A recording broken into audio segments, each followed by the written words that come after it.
Much better. It will have videos. Next slide. Okay. Winter weather flying requires special operating procedures. Any guesses of what that might include? Weather briefing. Preheating engine. Oh, we have prizes. Stay out of the snow. How did he get it? Stay out of the snow. Who said that? Yeah, bro. Don't eat yellow snow. What else? What else? That's all right. Preheating engine. What else? Come on. Survival. I got a whole bag. Survival. Anything else? Did you steal my candy from the Aero Club? No, I brought a whole bag of my own. All right, click it one more time. Pilots should assure themselves they have obtained adequate cold weather knowledge appropriate to the aircraft used. One more time. Geographical and weather environment, surviving. Next one. And use a little caution to exercise good judgment in analyzing weather situations. Go ahead and click it again. What are some weather concerns that we might have in the winter weather flying? Freezing level.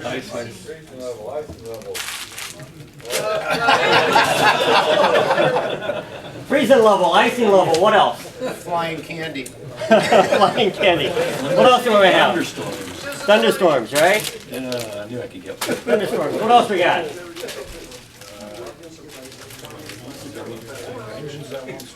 What do we see with? Eyes. So maybe visibility, right? Kind of windy out today, right? So wind, visibility, freezing level, hail, precipitation, frontal systems. I'm going to click it several times. Fast-moving fronts, strong and gusty winds, blowing and drifting snow possibly if you're going up to maybe Big Bear or something like that. Icy conditions, poor visibility due to fog and cold temperatures. Go and click it again. Types of precipitation, rain, freezing rain, sleet, snow, and hail. Did everyone see that slide okay? Click it one more time. Aircraft icing occurs over large areas where cloud drops are made of water that is super cold. That is, it is colder than 32 degrees Fahrenheit, but has not turned to ice. How is that possible? All the time. You got a speedy jump with the molecules. It's No super particulate in the cold. water. It's super cold, so it's colder than 32 degrees. And what happens at 32 degrees? It freezes, but it's not frozen. How is that possible? No particulate in the water. Yeah. Exactly. What's in suspension? What's that? There's no dirt in it. Okay. What if you have snow, goes through a warm layer of the atmosphere? What happens to it? Melt. Melts. Now it's cold again, right? Or it's cold, and now it becomes colder, but it hasn't had time to freeze. So that would be the super cooled water droplet that hasn't frozen yet. Because you've had it frozen, it's warmed, and now it turns to liquid again, and then when does it turn to solid again? Who said that? No, another one. When it hits metal. Get fat, Chris. When it hits metal, it'll freeze again. Click the slide. What is wet versus dry snow? California. One's wet and one's dry. Okay, but what makes it wet and One dry? sticks and one don't. Temperature. Who said that? Yeah. So we have temperature, humidity, right? Where is the best snow on Earth? Utah. Utah. Why is that? It's dry. How? Shows good. Moisture content. Moisture content, right? Next slide. Next slide. That's going to be on the, that video is going to be on the YouTube version. Next slide. Super cold. Raindrops that start as snow, warm and melt in the warm layer, like I said, and then cool to sub-zero temperature. Doesn't have time to refreeze upon contact of surface, it does. Next slide. Icing. Most severe icing occurs during the mature stage of thunderstorms. How many stages of a thunderstorm are there? Three. What is it? You got the cumulus, mature, and the distant. There you go. All right. In the thunderstorm, we have upper half of the cloud, updrafts regions, clear, rime, and mixed icing. What's the next slide? Conditions that create the most dangerous ice: 14 to 32 degrees Fahrenheit, high humidity, air rising about 10 centimeters or 4 inches per second, creates drizzle drops 30 to 300 micrometers across. And remember, the dime is only 300 micrometer drops thick, would equal the less thickness of a dime. Drops freeze when they hit an airplane and create rough coating that disrupts the airflow. Why is that important? Center of gravity. Weight, performance, Stall speed. stall speed. Good catch. Next one. Clear ice. Clear icing, most dangerous. Why is that the most dangerous? Freezing cold. Who said can't see it first? All the way back. All right, most dangerous. It's glossy, clear, or translucent. Most common in cumuliform clouds at temperatures between 0 and -8 degrees Celsius. Rime icing is rough, milky, opaque. Most common in stratiform clouds, 0 to 15 degrees Celsius. And mixed icing, obviously mixed, combination of the two. Next. Another cool video you're going to see on the YouTube. NTSB safety alert from 2000 to 2011. Carburetor icing was cause or a factor in about 250 accidents, on average causing or contributing to 2 fatality accidents per year. The FAA found that between 1998 and 2007, there was 212 accidents attributed to carburetor icing with 13 fatalities. Next. Can I stop you right there? Sure. Hey guys, in our Aero Club, what aircraft is more susceptible to icing, for carburetor icing than any other aircraft we have? The one with carburetors. Not necessarily. Happens to be the T-41A. The 0300 has more carburetor icing fatalities than any other one. Is because of the engine design. So when you get up, even though you're in clear air, don't forget carburetor heat when you get into it. And it's very susceptible. The 0300 is more susceptible to icing for the carburetor than any other aircraft. How many types of carburetor icing is there? Ah. One, the bad type. It's 3 types. You want to take a guess of what they might be?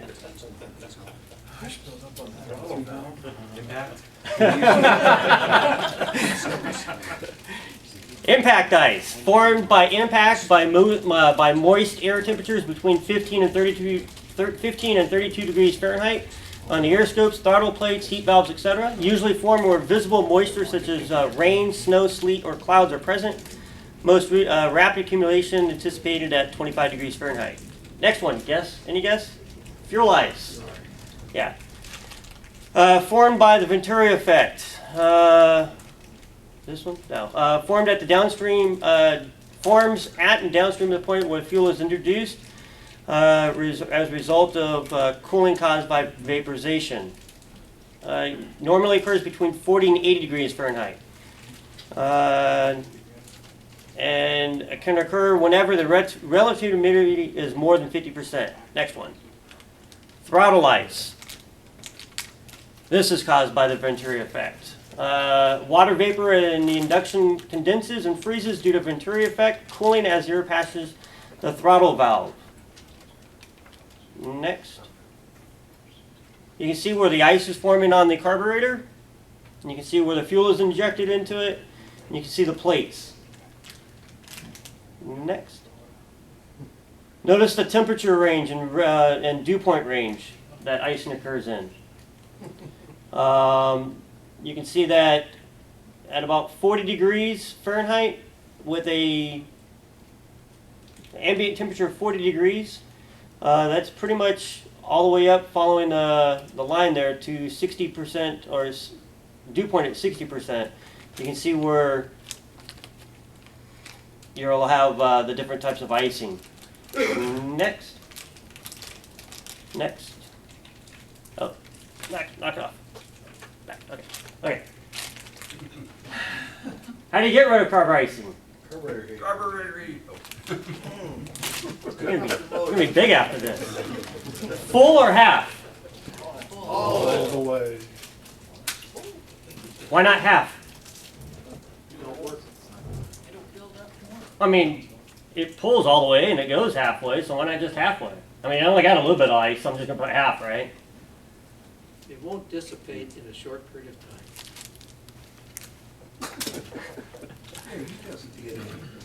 Hey, you answered. You answered. Next slide, or next, click it.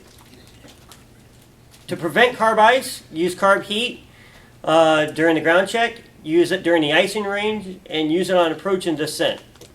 Next. Warning signs, loss of RPM, fixed pitch, drop in manifold pressure, constant speed, and rough running. Anything on that?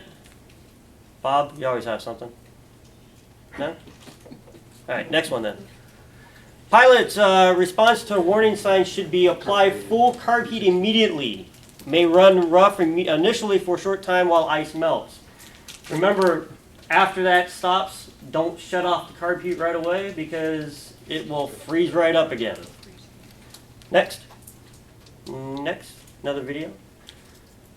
Carbon monoxide poisoning. Symptoms include feeling sluggish, warmth, and tightness across the forehead, followed by headache, throbbing pressure at the temples, and ringing in the ears. Severe headache, nausea, dizziness, and dimming of vision may follow.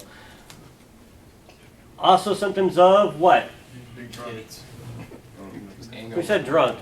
Okay. Hypoxia. Unconscious. Hypoxia. Death. So is everyone going to see the same effects the same way? No. But if you have a passenger in the airplane, maybe they might be more susceptible, say if they have what bad habit? Okay. Who said smoking first? All the smokers.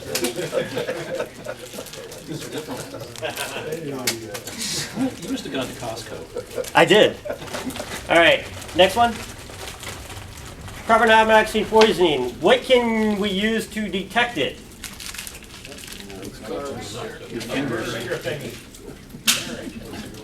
Little detector in the airplane, right? That should be probably part of the pre-flight. Make sure that carbon monoxide sensor is working, right? The little plate. Carbon monoxide poison exists. What do? Ventilate. Ventilate, right? Heat off. Turn off what? Turn off some heat, turn off the carburetor. Turn off the carb heat.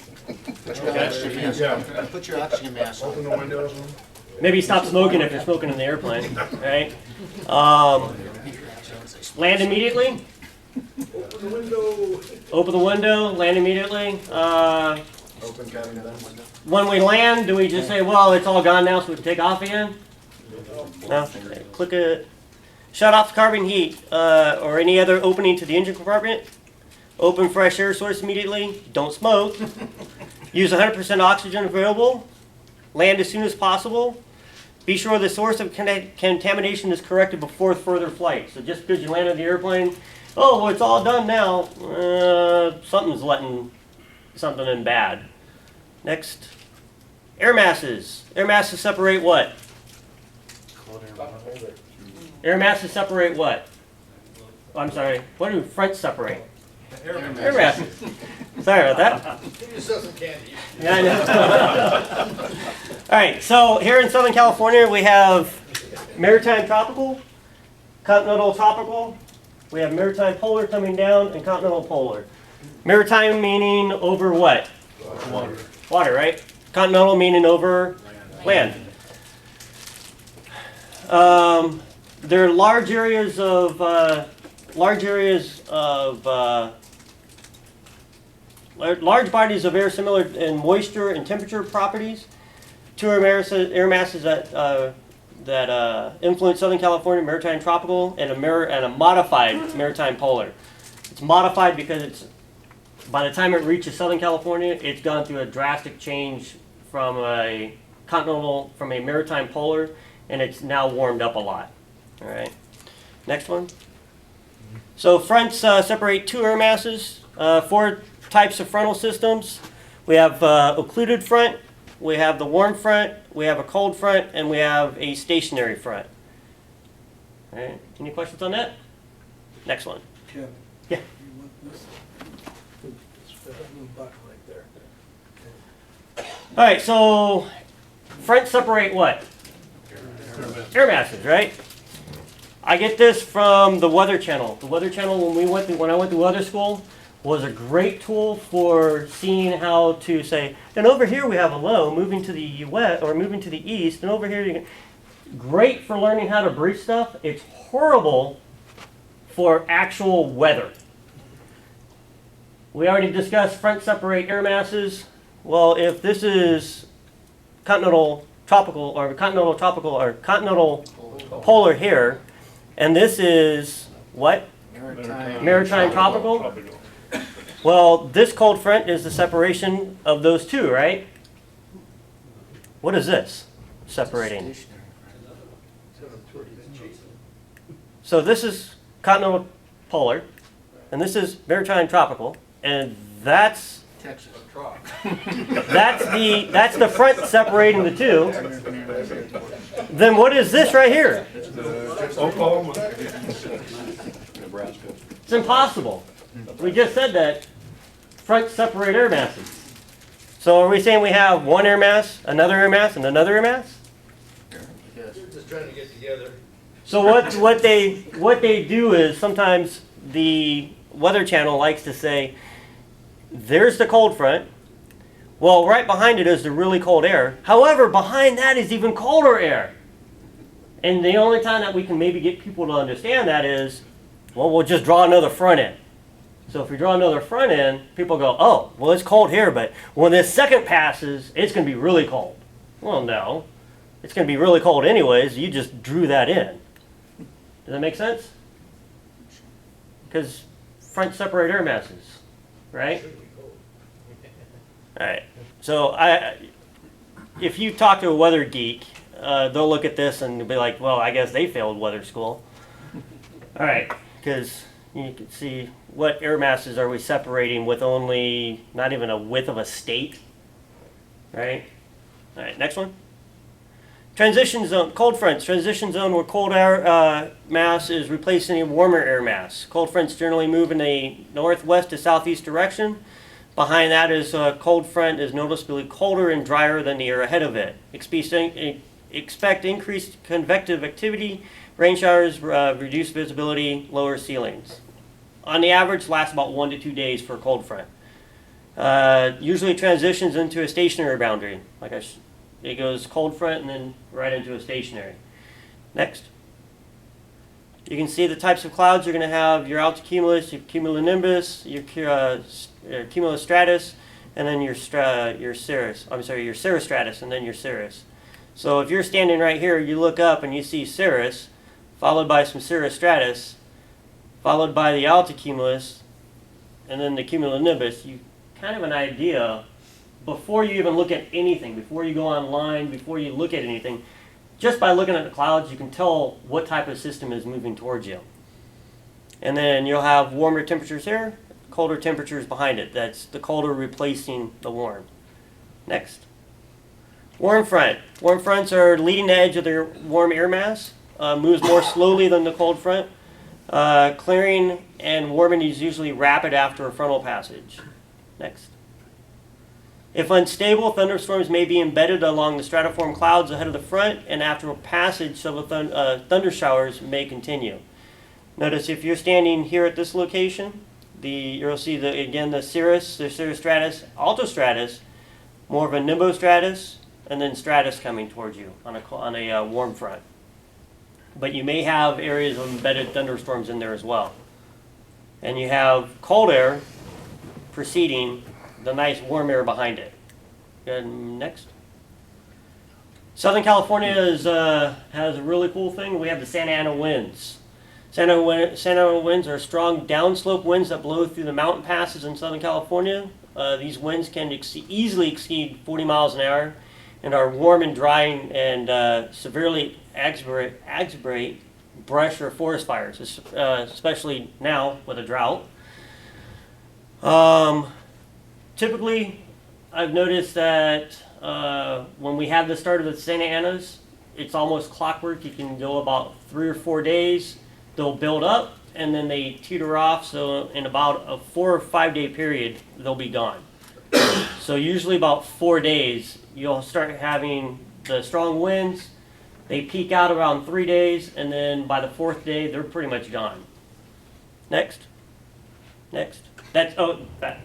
That's not what it looks like. Okay, not what it looks like. It'll be explained in the YouTube video. It's actually a clip from I Married an Axe Murderer, and they're flying in the airplane, and the pilot says, "Well, yeah, I've done this 100 times. Well, never at night, and everything else." So it's not what it looks like. Oh, we actually have it. No, skip it.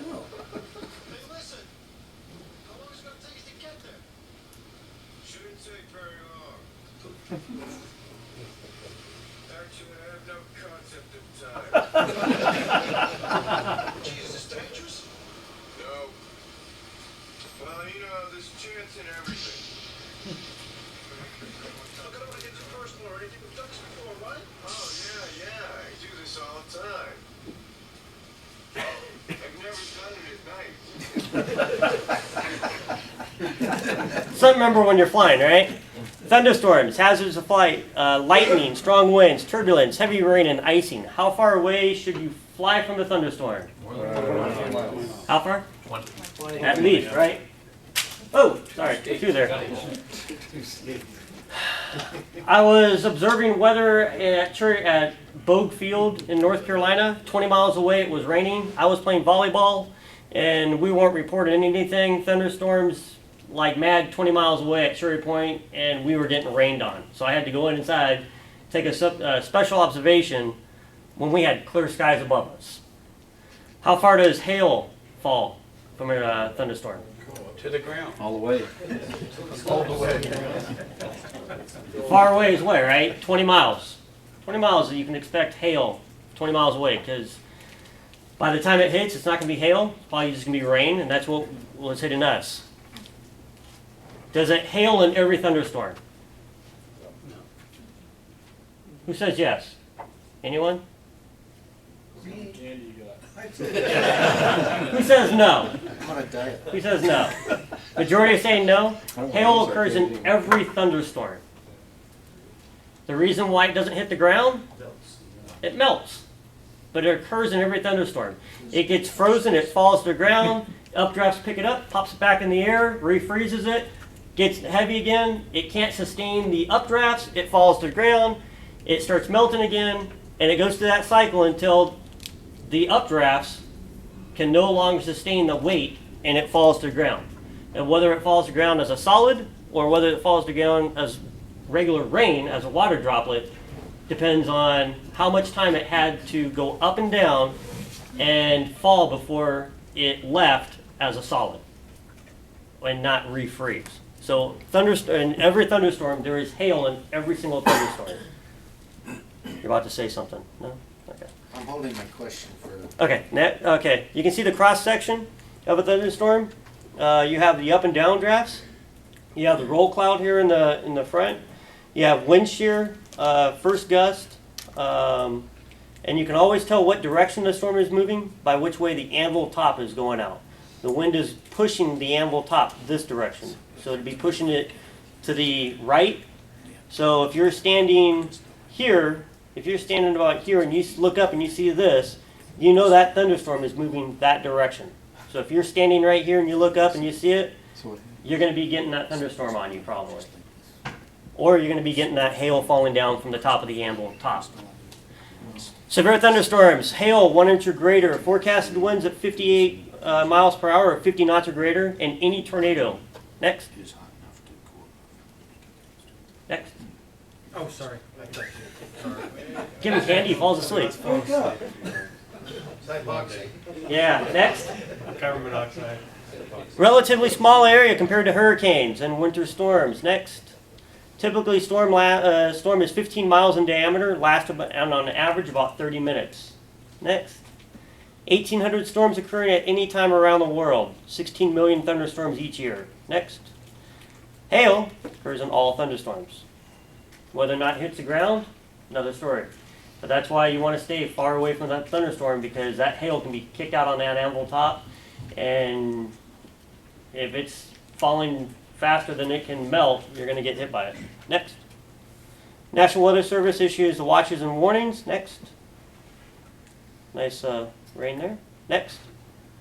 Avoidance rules. Stay away. Plan your flight accordingly.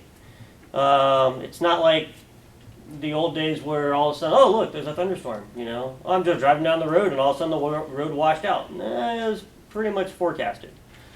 Avoid convective activity by at least, it says 10 to 20. I would go on the safer side of 20 or greater. Avoid the freezing level. No formation flights. And don't use the autopilot. Any reason why that might be? You don't want to keep the thing up and down. Servo's freezing up? You get it. Next. If by some fluke of nature you end up in a thunderstorm that was not predicted, you cannot see, then slow down. Maneuvering speed, slow cruise. Remember that flying the airplane is your most important task. Get out of the thunderstorm as quickly as possible. That doesn't mean bank it at 90 and go. In a thunderstorm, you're going to be knocked around a lot, so you want to do slow turns to get out of it. Wings level while you ride out the overpowering updrafts and downdrafts, and tell ATC. There might be another airplane following behind you, and if you encounter the thunderstorm and he doesn't know he's about to go into it, he might say, whoa, wait a minute, that's me next. And then ask for help if you need it. Next. Types of fog: radiation fog, advection fog, upslope fog, ice fog, probably won't see that there. Here, freezing fog, and evaporation or mixing fog. Next. Temperature inversions. Inversions in the atmosphere where the temperature decreases while height is much less than normal. Notice the temperature increase, and then with the height, right in here is where you have the temperature inversion. That should be a straight line, and it's not because you have the temperature inversion. It changes. Next. Where is this at? They're all five the same place. Grand Canyon. 2. 1 for each. That's Grand Canyon. Turbulence: light, moderate, severe, and extreme. Most severe at or near the freezing level, caused by associated air masses. Nice indications of turbulence. You see those clouds? It's pretty turbulent. What resources do you have at your computer? Thank you. So we have National Weather Service, or Aviation Digital Data Service. Next. Preliminary flight planning, getting the big picture. Media sources include the following: newspaper, weather maps. Remember, they're for the layperson, and they're generally forecasting, camping groups and, planting seeds and all that. They're not worried about the aviation aspect. But big picture, look at a newspaper. TV and radio, same thing, such as the Weather Channel. But remember, the Weather Channel also says fronts are 100 miles away from each other, and we know that's not true. The internet, recorded electronic weather sources include the following. Next. Duet and internet. Obtain a standard weather briefing. Flight service, weather brief, Duet. Next. If you decide to go for in-flight weather updates, latest PIREPs, I would always, whenever I was observing weather, I would always ask for a PIREP, because that way I knew how high the cloud was and the wind or anything like that. And and maybe it got someone else that's flying in the area to go, oh, okay, that's what it is. So I would always request PIREPs from tower. Radar information and satellite interpretation, real-time weather. Flight service station, hazardous in-flight weather advisory centers, centers and terminal area facilities. Next. And on frequencies upon receipt. You can ask the controller for PIREPs. I would highly suggest it. Destination terminal area weather can be obtained via the radio from FlightWatch, Flight Service, Unicom. FlightWatch doesn't exist. FlightWatch, yeah, you're right. Thank you. I thought I had updated this slide. Service exists, Yeah, but 122.0 does not. very good. I meant to take that part out. Coming at you. Missed you. Coming at you. There you go. Okay.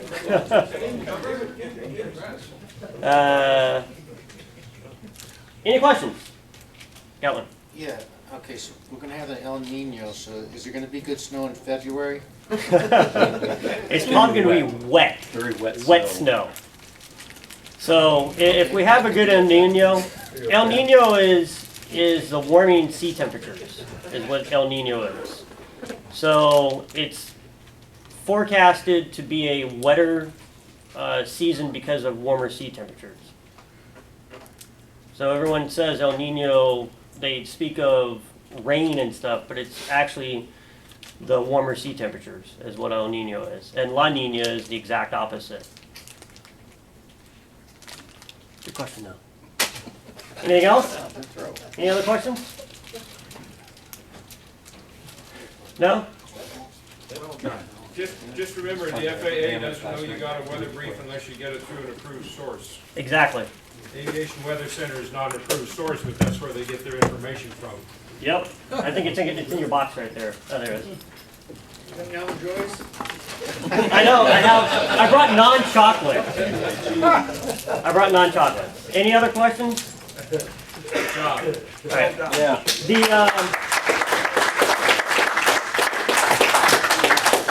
The video that we're going to post online will have all the cool videos in it, and it goes into icing, it goes into weather airplane preparation in cold weather. There's a lot of really good videos that I found online. I kind of geek out when it comes to the weather, so, you know, my phone has at least 7 different weather apps on it. There's a weather app that you can get for your phone, and it will tell you where lightning is at, and it tells you how many strikes that area had and how long ago. The good missions. Up to I think it's 2 hours on the lightning. So that's a really good app to have if you plan on flying. You can see where that storm is moving based on the lightning strikes. What's that called? I'd have to look on it and see, but I can let you know. Is there a website as well as an app? There is I can't recall off the top of my head. Does aviationweather.gov offer? I think they do. That's one location that I saw online. I used to have, we used it on fire for a long time. ADDS. Actually, charge it. Aviationweather.gov. Any other questions? No? Thank you very much. Okay, next meeting's the 17th of November. And, yeah, make sure you pick up everything off the floor.